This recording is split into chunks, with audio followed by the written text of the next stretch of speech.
அனைவருக்கும் வணக்கம். நான் இந்திய பெண்ணே பாரதி பேசுகின்றேன். நான் சொன்னேன் மகாலய அமாவாசை அன்னைக்கு எனக்கு வந்து ஆவணி மூல சித்தர் மூலமா பிரியதர்ஷினின்றவங்க இந்த ராஜமாதங்கி அவங்கள வந்து ஃபோட்டோ அனுப்பத்தோட அவங்க ஒரு பெரிய கோயிலே கட்டியிருக்காங்க. அதை பற்றிலாம் சொல்லியிருந்தாங்கன்னு அது கம்யூனிட்டி போஸ்ட்டில் போட்டிருக்கேன். அவர் யார் அந்த குருஜி அதெல்லாம் போட்டிருக்கேன். இப்போது இந்த அம்மா ஆவணி மூல சித்தர் ராஜமாதங்கியை கொண்டு வந்தாங்க. அந்த அம்மா கையில் வீணை இருக்குது. ஆவணி மூல சித்தர்னாவே சரஸ்வதி தேவி, அந்த சரஸ்வதி தேவி கையிலையும் வீணை இருக்குது. ஆவணி மூல சித்தரால் தான் இது உணர்த்தப்படுதுன்னு எப்படி புரிஞ்சுதுன்னா, இந்த அம்மா கையிலையும் ராஜமாதங்கி கையிலையும் வீணை இருக்குது அப்படின்றது இருக்குது. ஆனால் ராஜமாதங்கி என்ன பண்ணாங்கன்னா, புதன்கிழமை தான் என்னால் அப்லோட் பண்ண முடியுது. புதன்கிழமை தான் என் கூட கனெக்ட் ஆகுறாங்க. புதன்கிழமை தான் 18 வருஷம் பொறுத்து பெண் குழந்தை பிறந்த விஷயத்த சொல்கிறாங்க. இந்த ராஜமாதங்கிக்கு 7 இதில் தான் பிறக்கிறாங்க. அதாவது வந்து ஒரு சப்தமி திதியில் தான், வளர்பிறை சப்தமி திதியில் சித்திரை மாதத்தில் தான் இந்த அம்மாவுக்கும் ஈஸ்வரனுடைய இன்னொரு ரூபமான மாதங்கேஸ்வரருக்கும் இந்த அம்மாவுக்கும் கல்யாணம் ஆகுது. இந்த அம்மாவுடைய 7 வயசு இருக்கும்போது கல்யாணம் ஆகுது. அந்த எனக்கு 18 வருஷம் கழித்து குழந்த பிறந்ததுன்னு சொன்னாங்க பார்த்தீங்களா, அவங்க கூட அதை நோட் பண்ணியிருப்பாங்களான்னா தெரில. அவங்களுடைய குழந்த வந்து ரோகிணி நட்சத்திரத்தில் பிறந்திருக்காங்க. ஆனால் அதாவது என்னுடைய வெட்டிங் டே செப்டம்பர் 13 அன்றைக்கி மறுநாள் தான் அந்த அறிவோம் மகாகாளி நான் எழுதுறதுனால அந்த பொன்னியம்மன் கோயில் போகிறேன். அந்த 13 தான் அந்த குழந்த பிறந்திருக்கு இல்லைங்களா, அந்த இது வந்து சப்தமி திதியில் தான் பிறந்திருக்காங்க. இன்னும் நான் அவங்களுக்கு சொல்லலை அந்த விஷயத்த. நான் இதெல்லாம் ஒன்றுன்னா எனக்குள்ளே வந்து இதுவாகிட்டே இருக்குது. காமாக்கியா ஒரு பக்கமும் மாதங்கி ஒரு பக்கமும் எனக்கு ஒரு மாதிரி ஆகுது. எனக்கு உடம்பும் மனசும் அப்படியே ஒரு மாதிரி கதி கலங்குது. நான் ஒவ்வொரு வேலையும் இன்ச்சாக செய்துட்ருக்கேன் நான். அந்த அளவுக்கு வந்து அதனுடைய ஃபோர்ஸு, அந்த எனர்ஜியினுடைய ஃபோர்ஸ் எனக்கு வந்து ஜீர்ணிக்க முடியாத அளவுக்கு இருக்குது. அதனால் வேண்டி இன்னும் அவங்களுக்கு நான் சொல்லலை. உங்கள் குழந்தையும் 7 நம்பரோட தொடர்பு இருக்குது. எனக்கு ராஜமாதங்கின்ற ஒருத்தரை பற்றி பேசிட்டுருக்கிறேன். அதை பற்றிலாம் நான் உங்களுக்கு சொல்லவே இல்லை. ஏன்னா அவங்க அதை விட பயங்கர ஸ்ட்ரகிளில் ப்ரீமெச்சுராக 7வது மாதம் பிறந்ததுனால அந்த ஸ்ட்ரகிள் இருக்கிறாங்க. உங்களுக்கு சொல்லிடணுன்றதுனால சொல்லிட்டேன்னு கரெக்டாக நேற்று சொல்கிறாங்க. அதை ராஜமாதங்கி நேற்று தான் எனக்குள்ளே பிரசன்னம் ஆகுறாங்க. அதில் 7வது மாதம் ப்ரீமெச்சுராக பிறந்துச்சுட்டாங்க. அது பொம்பளை குழந்தை, 7 நம்பர். அது வந்து சப்தமி திதியில் தான் பிறகுது அந்த குழந்தை. இது நீங்கள் வேணால் போய் பாருங்கள். செப்டம்பர் 13 சப்தமி தான். இப்போது இந்த அம்மா என்ன பண்ணுறாங்க, நேற்றுலேருந்து எனக்கு இந்த அம்மாவுக்கும் காமாக்கியாவுக்கும் ஒரு தொடர்பு இருக்குது அப்படின்ற விஷயத்த உணர்த்துறாங்க. எப்படி உணர்த்துறாங்கன்னா, வீடியோ மூலமாகவோ இல்லை டிஜிட்டலாகவோ இல்லை, எனக்கு உணர்வு பூர்வமாகவே உணர்த்திட்டாங்க. அப்புறம் நான் இன்றைக்கி பிரியதர்ஷினி அவங்ககிட்ட சொல்கிறேன். ஏன்னா அவங்க தானே இந்த ராஜமாதங்கி கனெக்ட் பண்ணதுக்கு முக்கியமான ஆளுன்றதுனால அவங்கக்கிட்ட நான் சொல்லும்போது அவங்க சொன்னாங்க, இன்னும் நான் உங்கள் வீடியோவை பார்க்கல. இவங்க பேர் சொல்லி 2 வீடியோ போட்டிருக்காங்க. இன்னும் நான் வீடியோ பார்க்கல. ஏன்னா அந்த கொலுவில் ரொம்ப இதுவாகிறாங்க. நிறைய அவங்க இந்த லலிதா சஹஸ்ரநாமம் இந்த மாதிரி விஷயங்கள்லாம் ரொம்ப படிக்கிறாங்கன்றதுனால அவங்களுக்கு ரொம்ப பிஸியாக இருக்கிறாங்க அந்த பூஜை புனஸ்காரன்றதுனால இன்னும் 2 நாள் அவங்க வீடியோ பார்க்கல. நான் சொன்ன உடனே ஏதோ ஒன்று சொல்லியிருந்தேன் நான். காமாக்கியா கூட தொடர்பு வருது, ஏன்னு தெரில, ராஜமாதங்கி கூட நான் சொல்லிகிட்ருக்கேன். அவங்ககிட்ட சேட்டில் டெக்ஸ்ட்டாக தான் பண்ணிகிட்டு இருந்தேன். அவங்க என்ன பண்ணாங்க, இப்போ தான் நான் வந்து ஒரு வீடியோ பார்த்தேன், இன்னும் நான் உங்கள் வீடியோவே பார்க்கல. அந்த வீடியோவில் காமாக்கியா பற்றி சொல்கிறாங்க. அந்த வீடியோ இன் பிட்வீனில் நீங்கள் இப்போ இன்றைக்கி, அதாவது அந்த டே வந்து இன்றைக்கி காலையில் தான் என்னுடைய வீடியோவை அவங்க இன்னும் பார்க்கல. நான் சொல்கிறேன், ஏதோ ஒரு காரணம் நீங்கள் சொன்ன அந்த ராஜமாதங்கிக்கும் காமாக்கியாவுக்கும் ஒரு தொடர்பு இருக்குது. அது நான் வீடியோவாக பார்க்கல. எனக்குள்ளே வந்த உணர்வு வீடியோவிலோ டிஜிட்டலாவோ எங்கோ டெக்ஸ்ட்டாவோ பார்க்கல. காமாக்கியா கூட அந்த அம்மாவுக்கு ஒரு தொடர்பு இருக்குதுன்ற மாதிரி எனக்கு காட்டுது அப்படின்ற மாதிரி நான் சொன்னேன். நான் சொன்ன அன்றைக்கி சொன்ன ஒன்று இன்றைக்கி தான் சொன்னேன். அந்த கொஞ்ச நேரத்துக்கு முன்னாடி தான் நான் ஒரு வீடியோ பார்த்தேன். அவங்களும் ஆன்மீக இது வச்சுங்கிறவங்க தான். அவங்க நடுவில் காமாக்கியா பற்றி சொன்னாங்க அப்படின்னு அவங்களும் சொன்னாங்க. அவங்க ஒரு வீடியோ ஒன்று எனக்கு ஃபார்வேர்ட் பண்ணாங்க. நான் சொல்கிறது உண்மைதான் நான் புரிஞ்சுக்கிறதுக்காக என்ன பண்ணாங்க, எனக்கு ஒரு வீடியோ ஃபார்வேர்ட் பண்ணாங்க. அந்த வீடியோவில் எந்த இடத்துலையுமே இதில் அதாவது தலைப்பிலையோ எந்த இடத்துலையுமே காமாக்கியான்னு இருந்தால் தான் உங்களுக்கு அடுத்தடுத்து வர்றதும் உங்களுக்கு அல்காரிதத்தினால அப்படி வரும். அவங்களுடைய வீடியோ பார்த்த உடனே டைரெக்டாக காமாக்கியாவினுடைய ஒரு ஷார்ட்ஸே வந்துடுச்சு. அதாவது காமாக்கியாவினுடைய மெயின் உள்ளே வச்சுருக்குறாங்க பார்த்தீங்களா, அந்த கோயிலுக்குள்ளே யாருமே ரொம்ப உள்ளே டைரெக்டாக போகிறவங்க தான் பார்க்க முடியும். அதை அந்த அந்த ஷார்ட்ஸில் வந்து வர மாதிரி அவங்க அமிச்ச வீடியோக்குள்ளே உண்மையிலே அந்த ஒரு ஆன்மீக சேனல் வச்சுங்கிறவங்க நடுவில் காமாக்கியை பற்றி சொல்கிறாங்க. புரிய வருது இந்த 7ன்ற நம்பரு இந்த மாதிரி. ஏன்னா இது ஒரு 4-5 வீடியோ போட வேண்டியிருக்கும் போல். இதுலேயே மொத்தத்தையும் சொல்ல முடியாது. பச்சைன்னா இந்த அம்மாவனுடைய அந்த மதுரை மீனாட்சிக்கு தான் கிளிப்பச்சை. இந்த அம்மாவது கிளிப்பச்சை கிடையாது. அதெல்லாம் இந்த வீடியோவில் சொல்ல முடியாது. ஏன்னா இந்த வீடியோவில் முக்கியமாக அந்த நான் போட்டிருக்கேன் பாருங்கள் ஒரு சக்கரம். இது மாதங்கியோட சக்கரம். இந்த மாதங்கியோட இது இந்த இந்த இது பீட சக்கரம். இந்த கோலத்தை நீங்கள் போட்டுக்குங்க. அதில் முக்கியமாக வெள்ளிக்கிழமை தொடங்குங்க. இந்த நவராத்திரிக்குள்ளேயே இன்னொரு வெள்ளிக்கிழமை வந்து தானே இது கொஞ்சம் முன்கூட்டியே நான் போட்டிருக்கணும். ஆனால் இன்றைக்கி தான் எனக்கு அது அந்தம்மா உணர்த்துறாங்க. காமாக்கியாவை பற்றி வேறு ஒரு பக்கம் உணர்த்துறாங்க, இது உணர்த்துறாங்க. ஆனால் இது மொத்தமே சேர்த்து ஆவணி மூல சித்தர் தான் பண்ணுறாருன்னு புரியுது. அப்போது நான் என்ன பண்ணேன், காமாக்கியா அம்மா புரிய வைக்கிறதையும் நம்ம செயல்படுத்தணும், இது மாதங்கி அம்மா சொல்கிறதையும் நம்ம செயல்படுத்தணும், காமாக்கியா அம்மாவையும் நம்ம சேர்த்துக்கணும்.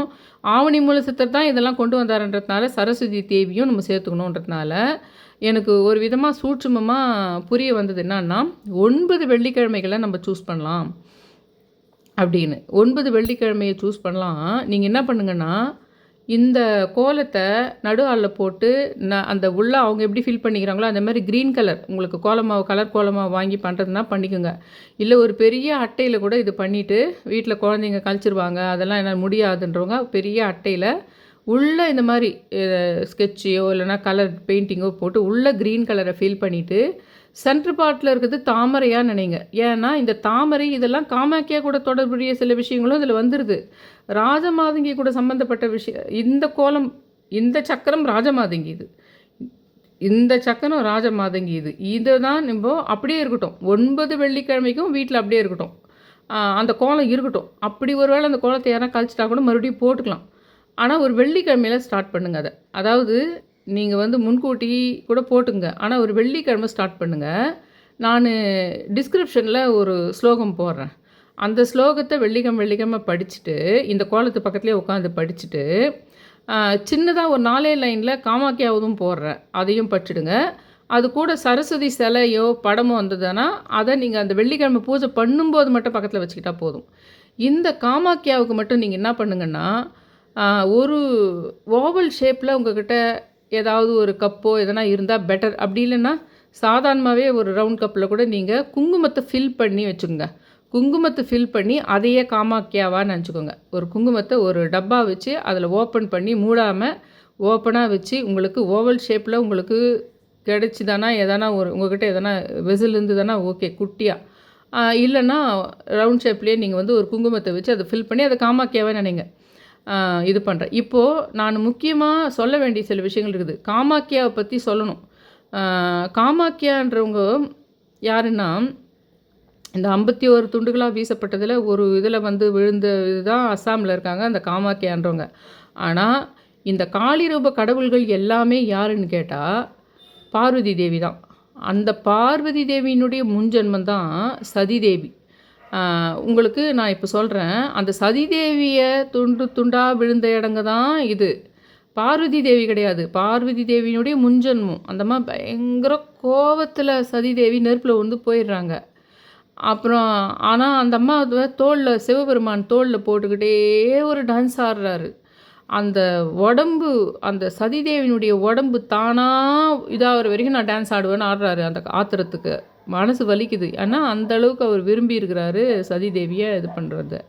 அந்த விஷயத்தை தான் சொல்ல போகிறேன். அப்படி எப்படி அது அந்த சதிதேவி விழுந்த துண்டுகளில் தான் ஒன்று அந்த காமாக்கியா கோயில்ன்ற விஷயத்தை படிச்சுட்டு தான் சொல்லிடுறேன் நான். இப்போது அந்த காமாக்கியா தான் நீ வந்து ரொம்ப முக்கியமாக இது யார் உணர்த்தப்படுனா, இந்த ராஜ மாதங்கின்றவங்க தான் அந்த காமாக்கியாவுக்கும் எனக்கும் தொடர்பு இருக்குதுன்னு உணர்த்துறாங்க. ஏன்னா தாந்திரீகம் ஓரளவுக்கு தெரியும் எனக்கு. இவங்க காமாக்கியானா இப்படி வந்து ரொம்ப டீட்டெயிலாக தெரியாது. ராஜமாதங்கினா தாந்திரிகம், சரஸ்வதியினுடைய ரூபம்லாம் நான் சொல்லிட்டு இருந்தேன். சரஸ்வதியே தாந்திரிக ரூபம் தான் ராஜமாதங்கின்னு. ஆனால் ராஜமாதங்கி என்ன பண்ணுறாங்கன்னா, தாந்திரிகத்துக்கே ஒரு பயங்கர பேர் போன விஷயம் அந்த காமாக்கியா. அதனால அவங்க அந்த விஷயத்தை கொண்டு வராங்க எனக்குள்ளே. இப்போ கூட இந்த செகண்டு கூட நான் ஃபீல் பண்ணுறேன். டிஜிட்டலாக இல்லை, என் உடம்புக்குள்ளே நடக்குது, ஒரு ரத்த ஓட்ட விஷயம் ஒன்று நடக்குது பயங்கரமாக. அதனால் வந்து ஆச்சரியமான விஷயம் அது. அந்த ரத்த ஓட்ட விஷயம் எனக்கு நடக்கிறதுக்கு வாய்ப்பே இல்லை. அந்த மாதிரி ஒரு பயங்கரமான ஃபீவர் வருது இன்னும் சொல்லப்போனால். ஆனால் போயிட்டு செக் பண்ணி பார்த்தேன்னா எனக்கு ஃபீவர் இல்லை. ஒரு மாதிரி உடம்பெல்லாம் ஒரு மாதிரி ஆகுது. ராஜமாதங்கி இதை சொல்கிறாங்க. இந்த சதிதேவியை பற்றி கொஞ்சம் சொல்லிடுறேன். அதுக்கப்புறம் இந்த பூஜையை நான் சொன்னது, இந்த கோலம் போடுறது விஷயம் மட்டும் இப்போ சொல்கிறேன். ஆனால் இந்த வீடியோவை நீங்கள் ஏன் பார்க்குறீங்க? இந்த தாந்திரீகம் அப்படின்னு சொன்னாலே, பில்லி சூனியன்னாலே வீடியோவை கிளிக் பண்ணி பார்க்குறவங்கெல்லாம் யாருன்னு கேட்டால், ஒன்று நீங்கள் பெரிய ஆளாக இருப்பீங்க. ஆனால் பெரிய ஆள் ஆகிட்டது நடுவில் அதில் சில ஸ்ட்ரக் வரலாம். நீங்கள் எதனா ஒரு பயங்கர காஸ்ட்லி வண்டி வாங்கி இருக்கலாம். அந்த வண்டியில் ஏதோ ஒரு பிரச்சனை வந்திருக்கலாம், ஒரு 4 மாதத்துலையோ இல்லை 1 வருஷத்துலையோ. இல்லை ஒரு பெரிய அற்புதமான ஒரு கல்யாணம் நடந்திருக்கலாம், அற்புதமான ஒரு விஷயம் நடந்திருக்கலாம் உங்கள் வாழ்க்கையில் இது. ஆனால் அதில் ஏதோ ஒரு வில்லங்க வரலாம். அப்போ உங்கள் மனசு என்ன நினைக்குதுன்னா, நம்ம வெற்றி பெற்றதை பார்த்து அவங்க யாரோ ஒரு பர்டிகுலர் பர்சன் வயிறு எறிகிறாங்க, அதனால்தான் இது நடந்ததுன்னு நினைக்கிறீங்க. அப்படிப்பட்டவங்க தான் இந்த தாந்திரிகன்றதோ, பில்லி சோனியன்றதோ, காளி ரூபம்னு சொல்கிறதோ அந்த மாதிரி வீடியோக்களை கிளிக் பண்ணி பார்க்குறீங்க. அப்படி இல்லைன்னா உங்களை அவமானப்படுத்தியவங்க அல்லது உங்கள் வாழ்க்கை மோசமாக போனதுக்கு யாரோ காரணமாக இருந்திருக்கலாம். இல்லை உங்களை ஒரு வார்த்தையால் அவமானப்படுத்தியிருக்கலாம். அவங்க ரொம்ப லீடிங்கில் இருக்கிற மாதிரியும், அவங்க ரொம்ப உயர்ந்த இடத்துல இருக்கிற மாதிரியும், நீங்கள் என்ன தான் முயற்சி பண்ணாலும் மேலுக்கு வராமல் இருக்கிற மாதிரியும், அப்போ உங்களுக்கு அவங்க மேலே சந்தேகம் வருது. நம்ம மேலுக்கு வராமல் இருக்கிறதுக்கு காரணம் அவங்க தானோன்னு ஒரு சந்தேகம் வருது. அப்படிப்பட்டவங்களும் இந்த வீடியோவை கிளிக் பண்ணி பார்க்குறீங்க. இந்த மாந்திரீகம், தாந்திரீக சக்தி, பில்லி சூன்யம், காளி இந்த மாதிரி வீடியோங்களை நீங்கள் பார்க்குறவங்களா இருக்கிறீங்க. ஒன்று நீங்கள் ரொம்ப கடைசி படிக்கட்டில் இருக்கிறீங்க, இல்லைன்னா நீங்கள் ரொம்ப மேல் படிக்கட்டில் இருக்கிறீங்க. ஆனால் 2 பேருக்குமே ஒரு மனநிலை இருக்குது. இவங்க 2 பேருக்குமே ஒரு மனநிலை இருக்குது. ஒன்று நம்ம ஜெயிச்சதில் அவன் விருப்பம் இல்லாமல் இருக்கிறான், அவன் தான் இதை கெடுக்க பார்க்குறான்னு இருக்குது. இன்னொருத்தர் ஜெயிக்காதவனுக்கு நம்ம ஜெயிக்காமல் இருக்கிறதுக்கு காரணமே அவனாக தான் இருக்கும் அப்படின்னு இருக்குது. அது காரணம் என்னன்னா, அந்த யாரை நீங்கள் சந்தேகப்படுறீங்களோ அவங்க வேறு வகையில் உங்கள் வாழ்க்கையில் உங்களுக்கு துன்பங்களை கொடுத்தவங்க. உங்களை வேறு சும்மா நீங்கள் அவங்கள பார்த்து நினைக்கல. அவன் பெரிய ஆளாக வந்துட்டான்றது மட்டுமே உங்களுக்கு பொறாமை மட்டும் காரணம் கிடையாது. அவன் பெரிய ஆளாக வந்துட்டான்றதுக்கு எத்தனையோ பேர் நாட்டில் பெரிய ஆளாக வருவான், அதெல்லாம் உங்களுக்கு கவலை கிடையாது. உங்களை அவமானப்படுத்தியவர்களாக அவர்கள் இருப்பார்கள், அல்லது உங்கள் வாழ்க்கையில் முன்னேற்ற பாதையில் நீங்கள் இருக்கும்போது ஏதோ ஒரு சில கற்களை போட்டிருப்பாங்க. அதனால தான் அவன் பெருசாக வரும்போது உங்களுக்கு அவங்க மேலே ஜலஸ் ஆகுது. புரியுங்களா? சும்மாவே அவன் பெரிய ஆளாக இருக்கிறான்ற போது உங்களுக்கு ஜலஸ் வரல உங்களுக்கு. இப்போ இதுக்கெல்லாம் இந்த மாதிரி விஷயங்களை மீட் பண்ணுறவங்க தான் இந்த மாதிரி வீடியோக்களை விரும்பி பார்க்குறவங்களா நீங்கள் இருக்கிறீங்க இல்லைங்களா? தப்பில்லை. இப்போது நான் ஒன்று சொல்கிறேன். சாதாரணமாக லவ் பண்ணி ஒரு கல்யாணம் பண்ணின்னு போயிட்டா அவங்க வீட்டில் ரொம்ப செல்லமாகவே வளர்த்துருந்தா கூட அந்த பொண்ணை பார்த்தா அவங்க அப்பாவுக்கே பிடிக்காமல் போகுது. அது எப்படியானா போட்டுன்னு ஆகுது. இன்னும் சொல்ல போனால் தலை முழுகிறாங்க பாருங்கள். சினிமாவிலலாம் தலை முழுகிட்டேன், நீ போயிட்டேன்னு நினச்சிக்கிட்டேன் அப்படின்ற அளவுக்கு போகுது பாரு அவங்களுடைய பயங்கர ஆக்ரோஷம். அந்த மாதிரி ஒரு விஷயங்கள் கடவுள் காலத்துலேருந்து இருக்குது உங்களுக்கு. கடவுள் காலத்துலேருந்து உங்களுக்கு அது பெரிய ஆளாக இருந்து கடவுளாக இருந்து அரசனாக இருந்தாலும் இருக்குது. சாதாரணமாக ஒரு பிளாட்ஃபார்மில் இருந்து குடிசையிலேருந்து ஒன்றுமே இல்லாதவங்களுக்கும் அவங்களுக்குள்ளே இருக்குது. அந்த ஒரு எந்த மனப்போராட்டத்தின் மூலமாக அவங்களுக்கு தற்கொலை பண்ணிக்கிறதோ, இல்லை வேறு ஏதாவது ஒருத்தனை கொண்டுறதோ, இல்லை அடுத்தவனை கடைசி வரைக்கும் பெரிய மேஜர் விஷயத்துலேயே கை வச்சு கெடுத்துறதோ பண்ணால் அந்த ஆத்மா பயங்கர ஆக்ரோஷமாக போயிட்டு அடுத்த ஜென்மம் எடுத்து வருது. அதில் சில பேர் தீய சக்தியாக கூட பிறந்து அது தீய சக்தியாகவே பேய் சக்தியாகவே கூட பூமியில் விழா வரும். கடவுள் ரூபமாக இருக்கிறவங்க ஆக்ரோஷமாக போயிட்டாங்கன்னா, நல்ல கடவுள் சக்தி இருக்கிறவங்க ஆக்ரோஷமாக போயிட்டாங்கன்னா அவங்க தான் காளி ரூபமாக அடுத்த இதில் பிறக்கும்போது காளி ரூபமாக பிறப்பாங்க. அது பூமியில் ஒரே ஒரு காளி கிடையாது, ஒவ்வொரு தெருக்கும் கோடி காளி இருப்பாங்க உங்களுக்கு. இப்போ நான் சொல்கிறேன் பாருங்கள். இப்போ கதைக்கு போகிறேன் பாருங்க. யார் இந்த காமாக்கியா, யார் இந்த சதிதேவின்ற விஷயத்துக்கு வரேன் பாருங்கள்.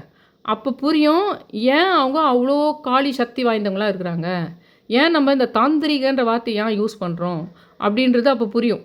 ராஜமாதங்கிக்கும் ஏன் காமாக்கியாவை எனக்கு ராஜமாதங்கி காட்டினாங்க அப்படின்றதே எனக்கு காமாக்கியாவை பற்றி இன்றைக்கி போய் நான் தெரிஞ்சு பார்க்கும்போது தான் அதுக்காக தான் ராஜமாதமி நம்ம இவங்களை காட்டியிருப்பாங்கன்னு புரிஞ்சுது. இப்போ நான் சிவன் கதைக்கு போகிறேன்.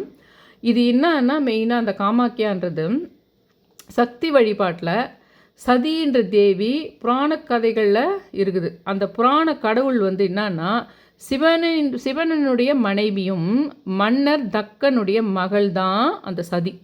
அவங்க தாட்சாயினி என்ன பண்ணுறாங்க, தனது கணவனான சிவனை தனக்கு கணவனா சிவன் தான் வரணும் அப்படின்னு தேர்ந்தெடுக்கிறது தக்கனுக்கு பிடிக்கல. அவங்க அப்பாவுக்கு பிடிக்கல. எனக்கு சிவன் வேணும்னு அந்த அவங்க பொண்ணு முடிவு பண்ண விஷயம் அவங்க அப்பாவுக்கு பிடிக்கல.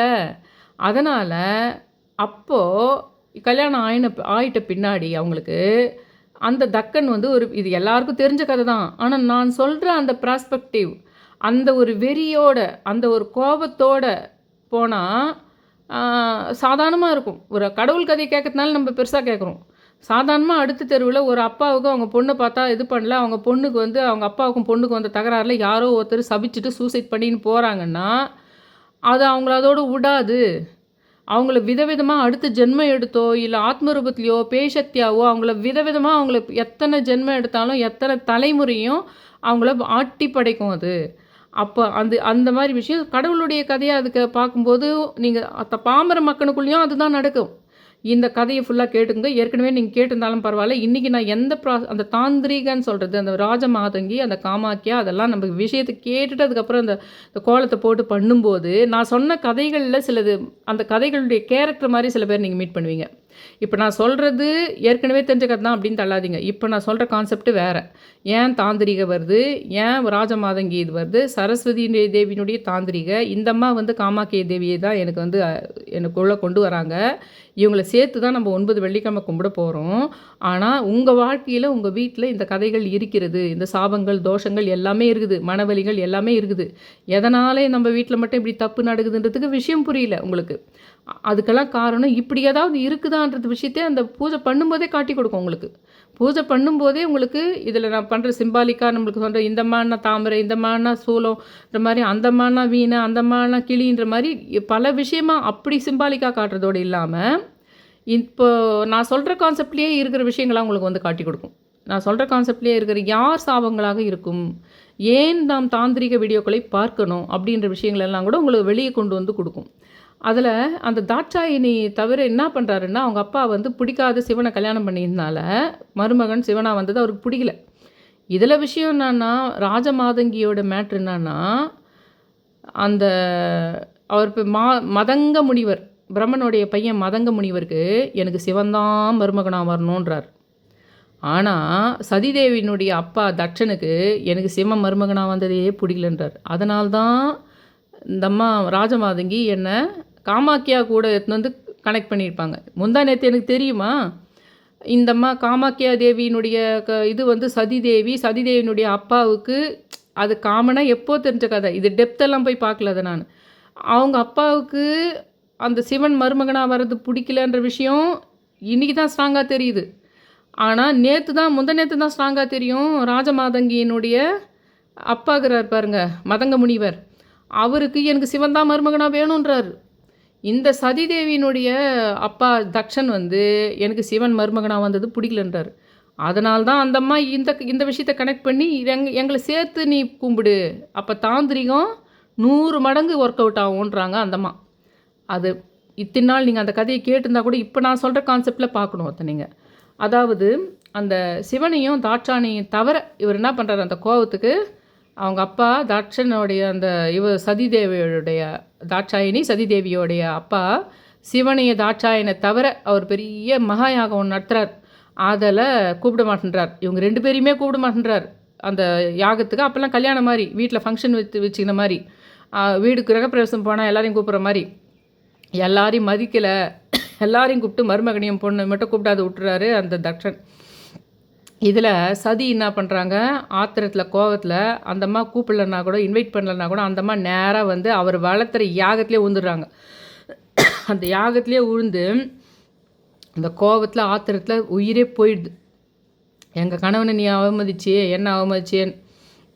அதில் சிவனுக்கு என்ன பண்ணுறது, அந்த சதி வந்து நெருப்பில் எரிஞ்சு போயிடறாங்க.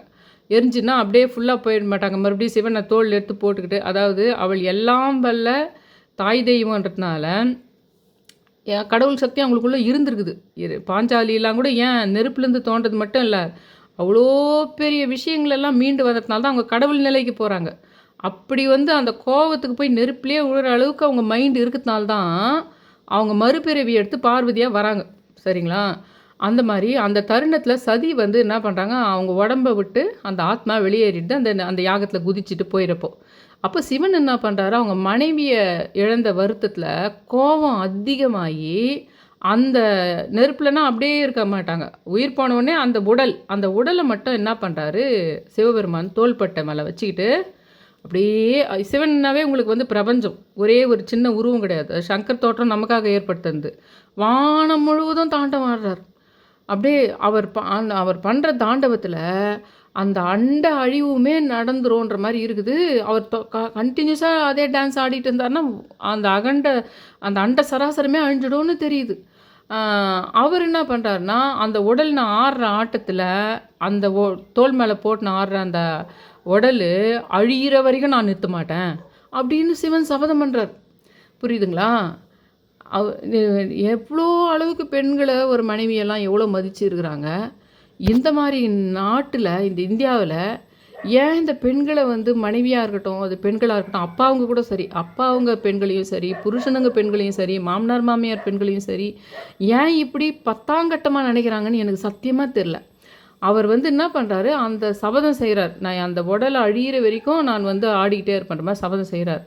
மற்ற கடவுள்கள் அவங்கெல்லாம் என்ன பண்ணுறாங்க, நம்மெல்லாம் செத்தே போடும் பொழுதே இவர் சிவன் ஆடுற ஆட்டத்துக்கு நம்ம மொத்த தேவர்கள் எல்லாம் இன்னும் கடவுள் ரூபத்தில் இருக்கிறவங்கெல்லாம் நம்ம மொத்தம் போயிடும் பொழுது இவர் ஆடுற ஆட்டத்தில் டான்ஸில் அப்படின்னு நினச்சி சிவனை போய் சமாதானப்படுத்துறதுக்குன்னா விஷ்ணு கூப்பிடுவாங்க.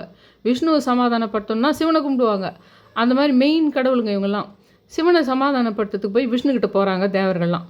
அப்போ என்ன பண்ணுறாருனா, விஷ்ணு பின்னாடி போயிட்டு அந்த சதியினுடைய சடலத்தை இது வரைக்கும் நான் ஆடுறேன்றாருல்ல அவர் சிவன். அதனால் அந்த இறந்து போன சடலம் தானேன்றதுனால அந்த சடலத்தை அழிக்கிறதுக்கு அந்த விஷ்ணு வந்து சக்கராயுதமான சுதர்சன சக்கரத்தை அனுப்புகிறாரு விஷ்ணு. அப்போ சிவன் வந்து சுமக்கிறதுக்கு ஒரு உடலுமே இல்லாமல் போகுது. அந்த சுதர்சன சக்கரம் தான் என்ன ஆகுதுன்னா, அந்த உடல் மீது அந்த சதிதேவியினுடைய உடல் மேலே பட்டு பல துண்டுகளாக சிதறி விழுது. அதில் இதை பார்த்து சிவனுக்கு என்ன ஆகுதுன்னா, அவர் மறுபடியும் பெரிய தவத்துக்கு போயிடுறார். மறுபடியும் அவர் பெரிய தவம் செய்யறதுக்கு போயிடுறார். என்னன்னா, ஆனால் புராண கதைகள் எல்லாம் வந்து என்ன சொல்கிறாங்கன்னா, உடலை வந்து கணவர் தானாக முன் வந்து சிதை கொடுத்தாருன்னு சொல்லிட்டு அவங்க மட்டும் சில பேர்கள், அறிஞர்கள், சில தேவர்கள், சில அறிஞர்கள், சில இவங்க குருஜிகள் மட்டும் அவராகவே போயிட்டு அந்த சிதைக்கு வந்து மனைவி உடலை வந்து சிதைக்கு இது பண்ணாருன்றத ஒத்துக்கலையாம் அவங்கெல்லாம். அவங்க ஒத்துக்காட்டி போட்டோம். ஆனால் அந்த உடல் வந்து அத்தனை பாகங்களாக விஷ்ணுவுடைய சுதர்சன சக்கரத்தினால் இது பண்ணும்போது 51 துண்டுகளாகி இந்தியாவில் விழுது. அப்போ வந்து தீவு மாதிரி இருந்திருக்கும்னு நினைக்கிறேன். இந்தியான்றது கொஞ்சம் ஜாயின் ஆகாமல் கொஞ்சம் தீவு மாதிரி இதில் இருந்திருக்கும்னு நினைக்கிறேன், அந்த பூமியோடு இதாகாமல். இதில் போயிட்டு விழுந்த இடம் தான் ஒன்று தான். 51 துண்டுகளில் ஒரு இடம் தான் இந்த காமாக்கியா இடம். ரொம்ப பழைய கோயில் அது. ரொம்ப ரொம்ப வருஷங்களுக்கு எத்தனையாவது நூற்றாண்டுன்னு தெரியல. அது இருந்து அது இது பண்ணிகிட்ருக்காங்க. 16ஆம் நூற்றாண்டுன்னு உங்களுக்கு போட்டிருந்தா கூட, நெட்லேயோ எங்கன்னா போட்டிருந்தா கூட அது புதுப்பிச்சது அது. ஆனால் எப்போவோ அது வந்து அந்த விஷ்ணு காலத்தில், அந்த சண்டைகள் நடந்த காலத்தில், ஆரம்ப காலத்தில் அந்த இடத்துல போய் விழுந்த இடம் தான் அந்த காமாக்கியாவனுடைய அந்த கோயில் வந்து இருக்குது. அதில் இந்த காமாக்கியாவன் வந்து இந்த காளிகா புராணத்தில் என்ன சொல்லியிருக்குதுன்னா, அஷ்டசக்தி பல்வேறு தந்திரங்கள் உள்பட்ட அப்படின்னு புராண நூல்லாம் இருக்குது.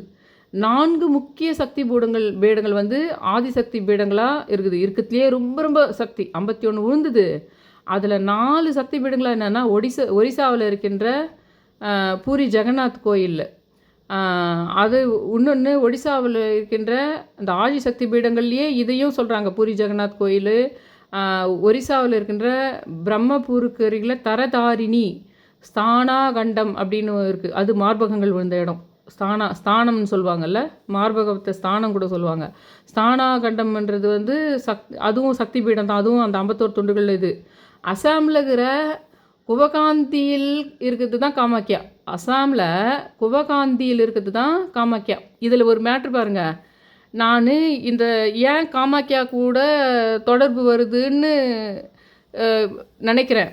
எனக்கு உடம்புக்குள்ளே என்னை சுற்றி சில மாற்றங்கள் வருது. அப்போ தான் ஒரு காமாக்கியாவனுடைய ஒரு வீடியோ ஒன்று வருது எனக்கு பாப்பப் ஆகுது. அதை யோசிச்சுட்டு இருக்கிறப்ப தான் வீடியோவா அதான் ஃபஸ்ட்டு டிஜிட்டலாக வருது எனக்கு ஃபஸ்ட்டு வெளியில் காமிச்சிட்ட பின்னாடி. அதை நான் அந்த காமாக்கியாவது பார்க்குறேன். காமாக்கியாவது பார்த்த அடுத்த நிமிஷம் இன்னொரு வீடியோ ஒரு ஜோதிடர் சொல்கிறாரு. எனக்கு புரிய வைக்கிறதுக்காக தான். தாந்திரிக ராஜமாதங்கின்னு சொல்லிக்கிட்டு இருக்கேன். ஏன் இந்த காமாக்கியாவை நம்ம கூட கனெக்ட் பண்ணுறாங்கன்னு யோசிச்சுக்கிறப்போ காமாக்கியா வீடியோ அதுக்கப்புறம் தான் வருது. அப்புறமா ஒரு ஜோதிடர் வீடியோவில் சொல்கிறாரு, நம்ம இந்தியாவிலேயே ரொம்ப தாந்திரிகத்துக்கு பேர் போனது கேரளாவும் அஸ்ஸாமும், அதுலேயும் அந்த காமாக்கியா கோயில் தான் அந்த ஜோதிடர் சொல்கிறாரு. எனக்கு புரிய வைக்கிறதுக்கே நான் ஏன்னு கேட்டுன்னு உட்காந்துட்டு இருக்கிறேன் சேரில். அதுக்கான பதில் நான் ஏதோ ஒன்று நெட்டில் போய் காமாக்கியான்னு போய் தேடி பார்த்து வந்தால் தான் அதை சர்ச் என்ஜினில் வர அர்த்தம். அப்படி ஒரு ஆச்சரியமாக அந்தம்மா சொல்கிறாங்க. அந்த அசாம் மாநிலத்தில் இருக்கிற குவகாந்தியில் இருக்கின்ற காமாக்கியா தான் யோனி காண்டம்ன்ற அந்த தம்ப்நெயிலில் போட்டிருக்கேன் பாருங்கள். இந்த இடம் மட்டும் நான் கொஞ்சம் ஹைட் பண்ண மாதிரி லைட்டாக இது பண்ணியிருக்கேன், போட்டிருக்கேன். அந்த இதுதான் மெயின். ஆனால் உள்ள மெயின் இதில் வந்து வேறு மாதிரி இருக்கும், அந்த இதுவே இருக்கும். அந்த உள்ளே இருக்கிற கோயிலில் அது உள்ளே அங்கேயே டைரெக்டாக போகிறவங்க தான் பார்க்க முடியும். அந்த மாதிரி சக்தி பீடமும் மேற்கு வங்காளத்தில், வெஸ்ட் பெங்காலில், கல்கத்தாவில் தட்சிண காளிகா முகக்கண்டம். அந்த கல்கத்தாவில் இருக்கிறது வந்து வெஸ்ட் பெங்காலில் இருக்கிறது வந்து முகம் தட்சிண காளி. அது முகம் மட்டும் இருக்கிற அது ஒன்று முகம். அந்த ஸ்தானம் வந்து மார்பகங்கள் இருக்குது. இது ஒரிசாவில் இருக்கின்ற பிரம்மபூர் தரதாரிணி என்ற இடம். அந்த மாதிரி ஒவ்வொரு இடத்துல ஒன்று இருக்குது. அதில் இந்த காமாக்கியான்றது இது இருக்குது. ஆனால் இந்த காமாக்கியாவுக்கும் இந்த ராஜ மாதங்கிக்கு தான் கனெக்ஷன் இருக்குதுன்றது அந்த சதிதேவி இதெல்லாம் சொன்ன பாருங்கள். அதெல்லாம் ஒரு பக்கம் இருக்கட்டும். இப்போ நான் என்ன பண்ணுறேன், காமாக்கியாவுக்கான ஒரு ஸ்லோகம் 4 லைனு காமாக்கியான்னு போடுறேன் டிஸ்கிரிப்ஷனில். அதையும் பார்த்துக்குங்க. இந்த மாவது கொஞ்சம் பெருசு. ஏன்னா மெயின் நம்ம இந்த சக்கரம், இப்போ நான் போட்டிருக்கிற சக்கரம் வந்து இந்த மாவது தான், ராஜமாதங்கியோடது தான். இந்த சக்கரத்தை பற்றி இன்னொரு விஷயம் மட்டும் உங்களுக்கு சொல்லிடுறேன். இன்னும் நிறைய விஷயங்குது ராஜமாதங்கி பற்றியும் காமாக்கியா பற்றியும் இன்னும் நிறைய இருக்குது. ஆனால் நம்ம இது கூட சரஸ்வதியை வச்சுக்கிறோம். ஏன்னா இவர் தான் ஆவணி மூல சித்தர் தான் சரஸ்வதி தேவியை கொண்டு வந்தார். சரஸ்வதியின் தாந்திரிக ரூபம் தான் இந்த அம்மா. அதனால் நீங்கள் உங்கள் வீட்டில் கிளியோ வீணையோ ஏதோ ஒன்று மியூசிக் இன்ஸ்ட்ருமெண்ட்டோ உங்கள் வீட்டில் யாருன்னா பண்ணால் அதையும் வச்சுக்கோங்க ஒன்றா. வெள்ளிக்கிழமை மட்டும் அசம்பிள் பண்ணிக்கோங்க ஒன்றா. முடிஞ்சால் உங்கள் வீட்டில் எதனா யானை படமோ யானை சிலையோ வந்தால் அதையும் வச்சுங்க. ஏன்னா அந்த மதங்க முனிவர் தான் மதங்க முனிவருக்கு பிறந்தவங்க தான் ராஜமாதங்கி. மதங்கன்னா யானைன்னு அர்த்தம். ஆவணி மூல சித்தருக்கும் யானைக்குமே ஒரு சம்மந்தம் இருக்குதுன்னு சொல்லியிருக்கேன். இந்த சரஸ்வதி பூஜையை பண்ணுற இடத்துலலாம் அவர் சூட்சமாக வராருன்னா இவர் தான் ராஜமாதங்கியை கூட்டின்னு வராங்க. ராஜமாதங்கி தான் காமாக்கியை கூட்டின்னு வராங்கன்னா இவங்க 3 பேரையும் நம்ம 9 வெள்ளிக்கிழமை பண்ண போகிறோன்னா அதுலேயும் இன்னும் நவராத்திரியில் வர வெள்ளியிலேயே அடுத்த வெள்ளியில் கூட தொடங்கிடுங்க அப்படின்றேன். இல்லைனாலும் வேறு வெள்ளி கூட தொடங்குங்க. அப்போ அந்த இடத்துலலாம் ஆவணி மூல சித்தர் வரப்போகுது நிச்சயம். ஆவணி மூல சித்தரும் சரஸ்வதியும் இருக்கிற இடத்துலலாம் ஒரு அற்புதம் நடக்கும். நம்பி செய்யுங்க. நான் ப்ரூஃபெல்லாம் நான் உங்களுக்கு சொல்ல முடியாது வாய் விட்டு. என் ஆப்போசிட் பார்ட்டியெல்லாம் பார்த்துட்டு இருக்காங்க என்னுடைய வீடியோவை. தயவு செஞ்சு கெஞ்சி கேட்டுக்கிறேன். ஆவணி மூல சித்தரையும் சரஸ்வதியும் இதிலேயே மூலத்தில் பிடித்து அவிட்டத்தில் விடுற விஷயம் சொல்லியிருக்கேன். இப்போ நான் என்ன சொல்லியிருக்கேன், அவங்க மெயினாக அந்த அகஸ்தியர் இதை விஜயம் என்ற நூலில் போட்டிருக்குதே இதில் இது பேர் என்ன, இந்த நவராத்திரி நடுவில் வர மூலத்தில் பிடிச்சி தான் அந்த அவிட்டத்தில் தான் விடணும் தான் சொல்லியிருக்கு அதில். ஆனால் எனக்கு தான் அது எங்கேயோ ஹைட் பண்ணி எங்கேயோ ஒரு வில்லங்க நடந்துருக்குதுன்னு தான் நான் போன மாதம் பண்ண சொன்னது. இதில் வரத்தை செஞ்சால் அதுக்கே நிறைய விஷயங்கள் பார்த்தேன். எனக்கு தெரிஞ்சவங்களுக்கு சொல்லி அவங்களும் நிறைய விஷயங்கள சொன்னாங்க எனக்கு. அப்படி இருக்கும்போது அதில் இருக்கிறது செய்யும்போது என்ன நடக்க போகுதுன்னு யாருக்கு தெரியும். அதனால் அதையும் பண்ணிவிடுங்க. அந்த திங்கக்கிழமை வந்து சரஸ்வதியை பிடிச்சி 3ஆம் தேதி தண்ணியில் வர்றது அதையும் பண்ணிவிடுங்க. அது சரஸ்வதி ஸ்லோகம் பண்ணி அந்த சின்னதாக எதனா ஒரு நட்ஸ் எதனா பூச்சி அதை பிடிச்சி அந்த நம்ம போற்றி எதனா சொல்லி ஆவணி மூல சித்தரையும் வணங்கி அது தண்ணியில் விடணும். அதுதான் அந்த 5 நாளுது. அது அப்படியே இருக்கட்டும். இது 9 வெள்ளிக்கிழமைகள். இந்த சக்கரத்தை வந்து இந்த போட்டிருக்கிறேன் பாருங்கள். இதுலேயே காமாக்கியாவும் கனெக்ட் ஆகிடுறாங்க. இந்த நடுவில் இருக்கிறது தாமரையான்னு நினச்சிக்கோங்க. இதில் இன்னொரு சூப்பரான விஷயம் நான் சொல்கிறேன் பாருங்கள். இந்த சுற்றி வருது பாருங்கள். இந்த சுற்றி ஃபஸ்ட்டு ரவுண்டு வருது பார்த்திங்களா இதழ். அது வந்து 16 இதழ் வரணும். இது முக்கியமாக கவுண்ட் பண்ணிக்கோங்க. மேலே ஒன்று பெரிய வட்டம் போட்டு மேலே ஒரு இதழ், கீழே ஒரு இதழ், இந்த பக்கம் ஒரு இதழ், இந்த பக்கம் ஒரு இதழ், இந்த இன்பிட்வீனில் 3 இதழ் போட்டிங்களன்னா 16 இதழ் வந்துடணும். நீங்களும் 16 இதழ் வர மாதிரி தான் போடணும். அதை சொல்கிறேன். அதுக்கப்புறம் உள்ள இன்னொரு ரவுண்டு தாமரை வருது பார்த்திங்களா. அது 8. அதுக்கு உள்ளே இன்னொரு தாமரை வருது பார்த்தீங்களா, அதுவும் 8. உள்ள முக்கோண வடிவம் இருக்குது பார்த்தீங்களா, அதையும் போடுங்க. அதையே காமாக்கியாவாக நினச்சிக்கலாம். அந்த உள்ளே வர முக்கோண வடிவத்தில் வருது பார்த்தீங்களா, அதையே காமாக்கியாவாக நினச்சிக்கலாம். அதுக்கு உள்ளே ரெட்டு ஃபினிஷ் பண்ணியிருக்குது பார்த்தீங்களா, அந்த ரெட்டுக்கு மட்டும் குங்குமத்திலேயே வச்சு ஃபினிஷ் பண்ணிக்கோங்க. மற்ற இடத்துக்கெல்லாம் நீங்கள் கலர் கோலம் ரெட்டு கூட பண்ணிக்கோங்க. அந்த சென்டரில் வர முக்கோணத்தில் வர்ற இடத்துக்கு மட்டும் குங்குமத்தையே வச்சு ஃபினிஷ் பண்ணிட்டு அதை காமாக்கியாவே நினைங்க. சுற்றி இருக்கிறது ஃபுல்லாகவே ராஜமாதங்கியாவாக நினச்சிக்கோங்க. இதை வந்து போட்டுட்டு இந்த 8 எப்படி தெரியுமா உங்களுக்கு வரும்? உள்ளே வர ரவுண்டில் ஒரு ரவுண்டு போட்டுட்டு அந்த ரவுண்டில் இந்த பக்கம் இந்த பக்கம் இந்த பக்கம் இந்த பக்கம் 4 இதழ் போட்டுட்டு இன்பிட்வீனில் ஒரு இதழ் போட்டிங்கன்னா 8 வரும் உங்களுக்கு. அதே மாதிரி அது உள்ளே போடுற குட்டி இதுவும் ஒரு ரவுண்டில் 4 பக்கமும் இதழ் போட்டுட்டு அதுக்கு நடுவில் ஒன்று போட்டிங்கன்னா 8 வரும். இப்போ இன்னொரு கான்செப்ட் நான் சொல்கிறேன் பாருங்கள். இந்த நடுவில் வர்ற 8ம் அதுக்கு அடுத்த லைனில் வர 8ம் சேர்த்தா 16 சரிங்களா? இப்போது சுற்றி வர இதழில் மொத்தமே இது மொத்தமே வந்து மொத்தம் 16 கூட்டினா 7. இதில் வந்து 8 அஷ்டகாளி இதெல்லாம் இருக்குது நம்மளுக்கு. அதனால் அஷ்டன்னு எடுத்துக்கிட்டால் கூட இது ஒரு 8 இது ஒரு 8 2 சேர்த்தா 16, மறுபடியும் அது 7 சரிங்களா? இது சுற்றி வர்றது இது மொத்தமே 16, இங்கே வர்றது 8, உள்ளே வர்றது 8 8 8 16 அப்படி வருது. நடுவில் வர்றது முக்கோணன்றது காமாக்கியான்றதெல்லாம் ஒன்று சரிங்களா? இது வந்து சிவலிங்கன்றது வந்து உங்களுக்கு ஆண் இது குறிக்கிறது. இந்த முக்கோணன்றது வந்து பெண்ணுடைய இது குறிக்கிறது. ஸ்டாரு முருகனுடைய ஸ்டார் அருங்கோண ஸ்டாரும் யாருக்குரிய அதே தான். மேலே வர முக்கோணம் அருங்கோண ஸ்டாரு, மேலே வர முக்கோணம் கீழே வர முக்கோணம், அது எல்லாமே அது விஷயத்தை குறிக்கிறது தான். இந்த சுற்றி வர இந்த விஷயத்தில் கூட நான் இதுக்கு இந்த கார்னர்ஸ் எல்லாம் கூட கவுண்ட் பண்ணேன்.